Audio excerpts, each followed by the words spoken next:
이번 8강에서는 전지를 제작하는 모든 공정에 대해서 알아보는 시간입니다.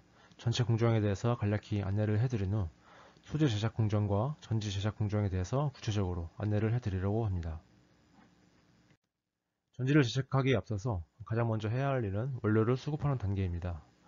전지에서 큰 비중을 차지하는 금속 자원이 상당히 경쟁적으로 수급되고 특정 자원은 한정적이기 때문에 그 중요도가 지속적으로 높아지고 있습니다. 확보된 원료로 소재를 제작하는 과정이 그 다음 단계입니다. 전지에서 중요한 핵심 소재들이 이 단계에서 모두 제작됩니다. 제작된 소재로 전지를 조립하고 활성화시킨 후 최종 전지 형태로 조립하여서 출하하는 단계가 전지 제작 단계입니다. 제품에 들어가는 최종 전지 제품이기 때문에 불량 검사 과정이 포함됩니다. 그럼 각각의 단계에 대해서 심층적으로 설명을 드리겠습니다. 원료를 수급하는 단계는 전지 소재의 원자재인 금속 및 카본 원료, 고분자 원료 등을 채취하여서 정지하는 단계입니다. 리튬 원료와 니켈과 코발트와 같은 금속 원료들은 채굴할 수 있는 지역과 양이 한정적이기 때문에 지속적으로 원료의 단가가 상승하고 있습니다. 원료를 채굴한 후 원료를 정제하여서 소재 합성에 적절하게끔 금속이온을 적절한 음이온과 결합시켜서 원료로 가공하게 됩니다. 음극 소재의 원료인 카본계 원료는 석유의 잔여물에서 얻어진 것을 정제하여서 얻습니다. 또한 전지에 요구되는 원료의 순도는 상당히 높아야 하며 리튬 원료의 경우 99.5% 이상의 높은 순도를 나타내야 합니다. 고가의 금속 원료를 채굴하는 효과적인 방법 중에 하나는 폐전지를 재활용하는 방법이 있습니다. 전기차의 수요가 급증함에 따라서 사용 후 폐기되는 폐전지의 양도 증가하고 있습니다. 이 전지들은 폐기되는 것이 아니라 분쇄와 분리 등의 공정을 거쳐서 고가의 금속 원료를 정제하고 고순도의 금속 원료로 재활용될 수 있습니다. 즉, 전지 재활용 시장도 점차 증가하고 있는 추세입니다. 가공된 원료로 양극 소재를 제작하는 공정이 전지 소재 제작 공정입니다. 전지 단가에서 가장 높은 비중을 차지하는 양극 소재를 합성하는 방법은 대표적인 공진법이 있습니다.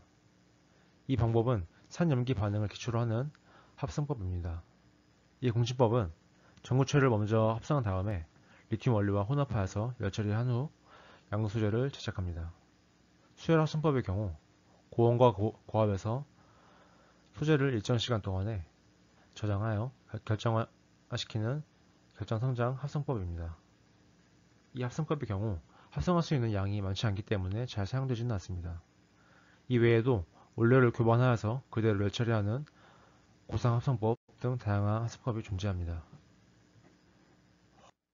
카본계 응급 소재의 경우 원유의 부산물인 피치를 열처리하고 가공하여 합성합니다. 산화물 음극 소재의 경우 각 산화물 소재의 특징에 적절한 합성 방법을 채택하여 합성하게 됩니다. 분리막의 경우 고분자 원료를 추출하여서 열처리하는 습식 방법과 고분자 원료의 연신 및 열처리 공정만으로 분리막을 제작하는 건식법으로 분리막 소재를 제작하게 됩니다. 기타 전지 소재들도 각각의 제작법에 따라서 제작되어서 전지 조립에 사용됩니다. 전지 소재가 모두 준비되었다면 다음 단계는 전지를 조립하는 단계입니다. 보시는 그림이 준비된 전지 소재로 전지를 제작하고 전극과 분리막을 전지로 제작한 후에 전지를 활성화시키고 팩까지 형성하는 일련의 과정도입니다.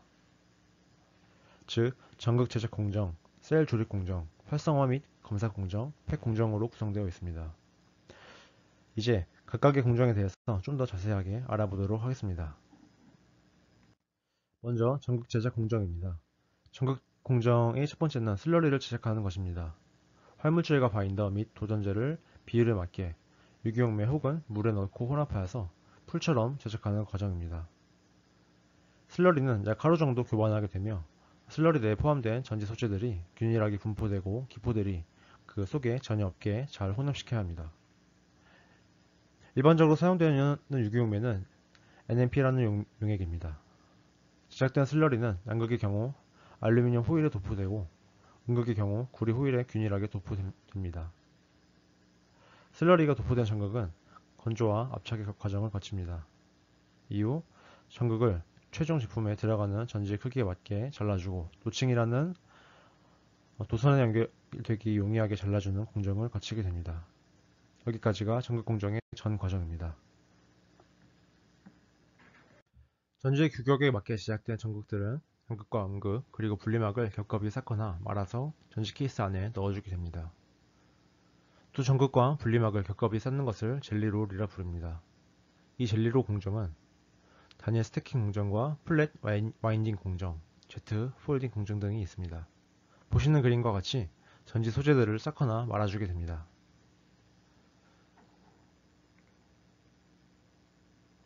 최종 전지 케이스 형태에 따라서 실린더 모양 혹은 평평한 형태로 이렇게 말아주게 됩니다. 주립된 전지는 활성화 과정을 거쳐서 전지로서 기능을 다할 수 있게 만들어줘야 합니다. 전극을 포함하고 있는 전지 내부에 전해질을 넣고 전해질이 잘 퍼질 수 있도록 일정 시간 압력을 가해줍니다. 이후 매우 약한 전류 밀도로 전지를 충전하고 방전하여서 전극의 표면에 안정한 계면층이 형성될 수 있게 유도를 해줍니다. 이 과정을 화성 공정이라 합니다.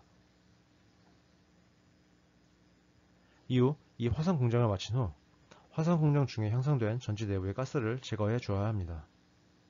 가스를 제거한 후에 화성 공정에서 일정 수준 성능을 달성하지 못한 전지는 불량품으로 간주되어서 이후에 팩 공정에 사용되지 않고 폐기되게 됩니다. 이 활성화 단계에서 화성 공정의 방법에 따라서 다양한 전극 계면층이 형성되고 이는 전지의 최종 성능 특성을 결정짓는 중요한 역할을 합니다. 즉, 화성 공정이 각 전지 회사의 중요한 기밀에 해당합니다. 제작된 각각의 전지 셀들은 바로 사용되지 못합니다. 이 셀들은 전지 팩에 담겨서 제품 형태로 출하되게 됩니다. 이 전지 팩에 바로 전지 셀을 담아서 소형 전지를 판매하는 경우도 있지만 모듈이란 중간 단계의 전지 팩에 담아서 최종 팩을 구성하는 경우도 있습니다. 전기차용 전지에는 최소 단위의 셀을 모듈 안에 직렬 혹은 병렬 형태로 연결시켜서 담아주게 됩니다. 이 모듈은 여러 개의 모듈끼리 연결되어서 최종 전지 팩에 담기게 됩니다. 무엇보다 이 전지 팩에는 전지만 담기는 것이 아니라 BMS라고 불리는 전지관리 시스템이 함께 담기게 됩니다. 전지관리 시스템이 작은 회로 교편에 불과하지만 전지가 잘 작동되고 관리될 수 있도록 전지를 총체적으로 통제하는 매우 중요한 시스템입니다.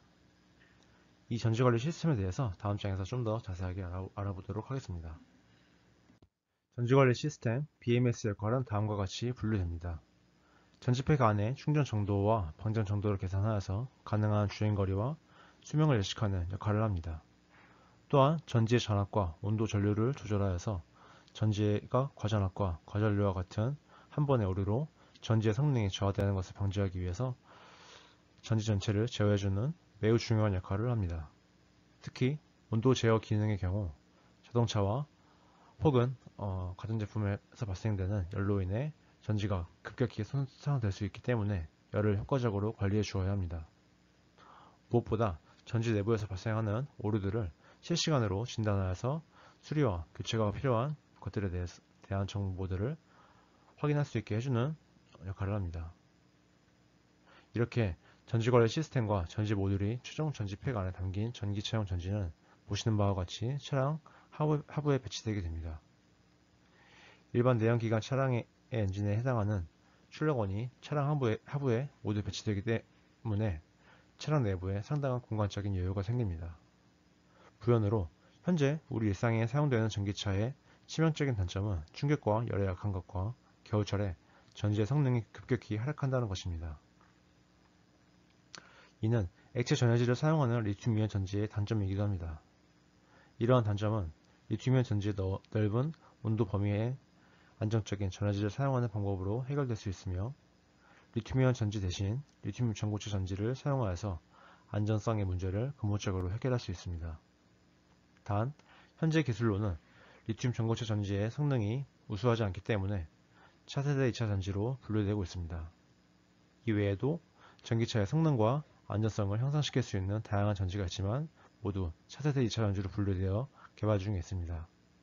지금까지 전지 제작의 전 공정에 대해서 알아보았습니다. 다음 시간에는 전지의 종류에 대해서 알아보도록 하겠습니다. 감사합니다.